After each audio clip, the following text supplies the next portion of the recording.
앞으로 가족 내 살인이 엄청 급증할 거랍니다. 묻지마 살인이 늘어나는 거죠. 막장 사회가 되는 겁니다. 시간이 지날수록 이제 더 엉망이 되는 겁니다. 일본의 사쿠라 신주, 가족 내 온갖 범죄, 충격적인 일들이 한국에서 벌어지는 겁니다. 한국의 지식인들은 MZ세대를 개대에 취급하며 학대하고 있습니다. 거짓된 환상으로 사람들을 짓누리고 있습니다. 이러다 보니까 나중에는 개인적인 복수가 늘어난다는 거죠. 개막장 드라마인 사쿠라 신조가 우리 시대를, 우리 상황을 이제 그대로 이제 만들어가는 겁니다.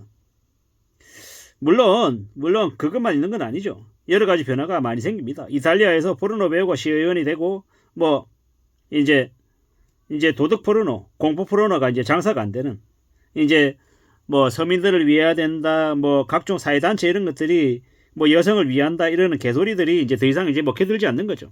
왜냐? 알고 봤더니 전부 다 공고파리에서 누구누구 이렇게 사회적인 약자를 위하는 것처럼 해놓고 그걸 돈벌이 수단으로 헤쳐먹었던 걸 알게 되는 거죠. 사람들이 이제 점점 민낯을 알게 되는 겁니다. 이제 그러면 어떻게 되겠습니까? 이제 사람들이 이제 실용적인 이제 무엇들을 이제 중요하게 생각하는 거죠. 어쩌면 성매매 산업도 엄성화되어 있는 것들이 양성화되고 세금을 갖게 될지도 모르고, 이제 사람들의 이제 인식도 이제 성실하게 남들에게 법적인 부분에서 피해를 주지 않으면서 일하는 것 관련해서는 블루칼라도 나름 인정을 받고, 대학을 나왔지만 블루칼라로 이렇게 노동을 하는 땀 흘리는 일을 해도 안정적인 소득을 가지고 있으면 인정을 받고 있잖아요. 더 이상 펜테 굴리는 화이트칼라 이런 걸 추종하지 않는 이제 시대가 이제 되어 간다라는 거죠. 이제 이래저래 이제 가정이라고 하는 곳 안에서는 아빠도 이제 60대 이상 넘어서 이제 퇴직을 하고 집에 머무르고, 또 이제 아들도 취직 못해가지고 이제 집에 있고, 이제 아빠는 퇴직하고 이제 제2의 인생을 살아보겠다고 바깥에 나가보니까 갑질과 혐오가 엄청나서 가스라이팅 하는 게 너무 심해서 함부로 이제 재취업 못하겠고, 아들은 아들대로 재취업 못하겠고, 그러다 보면 어떻게 되겠습니까? 가정 안에서 아빠와 아들이 이제 마찰을 보이는 거죠. 그러다 보면 이제 개막장 드라마가 집에서 펼쳐지는 거죠. 그리고 엄마만 파출부 일하러 나가서 돈 벌어오는 거죠. 이러한 일들이 앞으로 한국에 이제 많이 벌어진다라는 겁니다. 일본에서도 벌어졌고, 이탈리아, 독일, 미국, 일본 이제 다 벌어졌던 일인 겁니다. 그러다 보니까 각자의 방에서 자리 차지하고 이제 사는데 이제 집에 돈은 없고 원한은 쌓이고 엉망이 막장 이제 되어가는 거죠.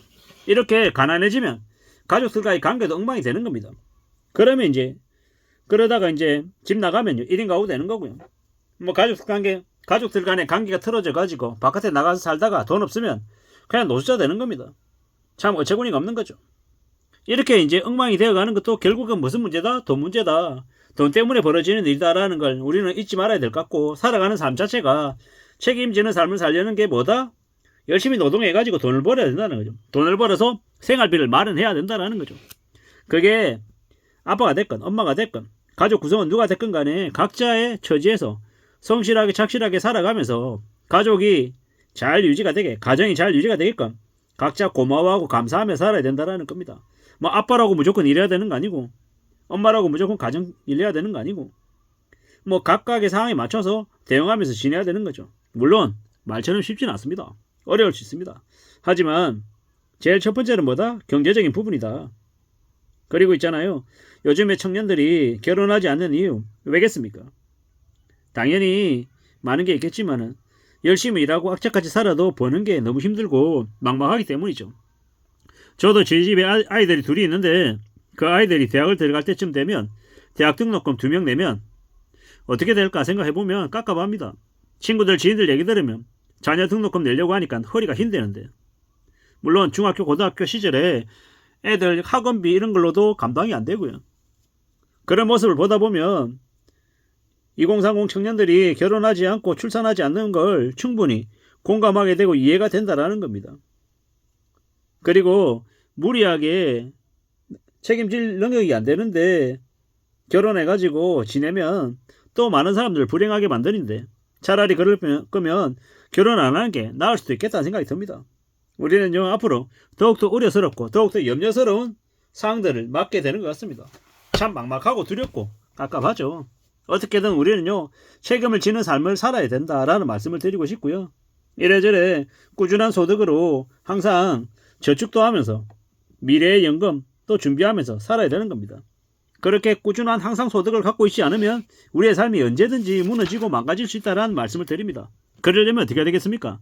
평상시 때 최소한 아끼고 절약하면서 저축을 생활로 해야죠. 그렇게 꾸준히 축적할 수 있는 모습을 갖춰야 된다는 겁니다. 그렇게 살지 않으면 답이 없다는 겁니다. 참 많은 생각들이 듭니다. 앞으로 부동산 거품이 얼마나 심각하게 터질까. 제가 생각할 때는 확실히 3분의 1 토막, 4분의 1 토막 날 거라고 생각합니다. 2013년 부동산 가격으로 되돌아간다라고 감히 확신합니다. 왜겠습니까? 지금 너무 심각하게 부동산 거품을 유지하고 있고 일으키고 있고 해서 사람들이 이제 점점 알아가는 거죠. 답이 없다라는 거죠. 그러다 보면요, 나중에 나와버리는 거죠. 노원구에 정말로 다 쓰러져가는 오래된 아파트를 6억에 샀는데 그 집이 2억으로 이제 떨어지면 어떻게 되겠습니까? 연끌족들 이제 대거 이제 자살하는 거죠. 이미 말이 안 되는 수준으로 가격이 올랐습니다. 그 오른 가격을 더 오른다고 미친 듯이 연끌해가지고 샀던 거고요. 애시당초 말이 안 되는 짓거리들을 벌렸던 겁니다. 그러한 짓거리들이 앞으로 폭탄이 안 된다라고 누가 얘기하겠습니까? 폭탄이 될 수밖에 없다라는 것. 그리고 앞으로 더 엉망된다라는 것. 말이 안 되는 수준까지 무리하게 빚을 냈기 때문에 그들이 몰락하고 무너지는 겁니다. 앞으로는요, 25년, 26년, 27년, 28년 준비된 상태가 아니면 함부로 집을 살 생각은 하면 안 되겠다라는 겁니다. 감당이 되고 유지가 될 수 있을 때 사는 거지 아니면요, 현재의 수준에서 만족하며 살아야죠. 자기가 감당할 수 있는 범위 안에서 죽어도 그리고 생활도 자동차든 뭐든 하는 게 다 맞다라는 겁니다. 그렇게 살아야 된다라는 말씀을 감히 드립니다. 산다라는 게 참 쉽지 않죠. 어렵습니다. 그런데 그 쉽지 않은 삶을 살아가는데 욕심부리고 무리하고 함부로 과시하고 드러내고 하다가 빚 잘못 치면요, 평생 동안 발목에 족쇄가 채워진 상태로 끌려다니며 삶을 살게 된다는 겁니다. 그렇기 때문에 어떻게 살아야 된다? 빚 없는 삶을 살아야 된다는 말씀을 감히 드립니다. 쉽지 않죠. 정말로 어렵습니다. 하지만 정말로 정신 바짝 차리고 자기의 능력에 맞는 상을 갖추고 살아야 된다는 말씀을 드립니다. 그러지 않으면 언제든 생각지도 못한 엄청난 충격, 쇼크에 삶이 전부 다 뒤집어질 수 있다는 겁니다. 괜찮은 것처럼 별것 아닌 것처럼 얘기하지만 이번 시즌에 빚내고 산 사람들은요, 지옥으로 끌려간다라고 생각하면 맞습니다. 다시는 되돌아올 수 없는 지옥으로 말입니다. 이 엄청난 무서운 얘기들을 아직도 연끌족들이 모르는 이들도 있고 서서히 알아가는 이들도 있습니다. 확실한 건 뭡니까?